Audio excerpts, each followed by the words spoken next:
আসসালামু আলাইকুম। নতুন আরেকটি রেসিপি নিয়ে চলে আসলাম। সকালবেলায় হাজব্যান্ডকে বললাম যে রান্না করার মতো তো ঘরে কিছুই নেই, তো হাজব্যান্ড বলল যে আমার সাথে আসো, আমি বাজার থেকে কিছু কিনে দিই, মাছ মাংস। তো বাজারে গেলাম, দেখলাম যে তাজা একদম পুঁটি মাছ, দেশি পুঁটি মাছ। তো পুঁটি মাছগুলো কিনে এনে ধুয়ে আমি কুটে নিয়েছি রান্না করার জন্য। আর একটা ফুলকপি কিনে এনেছিলাম, ফুলকপি দিয়ে পুঁটি মাছের ঝোল রান্না করব। তো আমি ফুলকপি কেটে নিয়েছি, কেটে ধুয়ে নিয়েছি, সাথে আমি কিছু পরিমাণ আলু দিয়েছিলাম।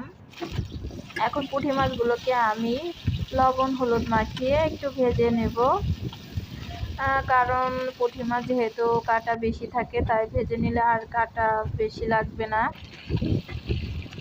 এভাবে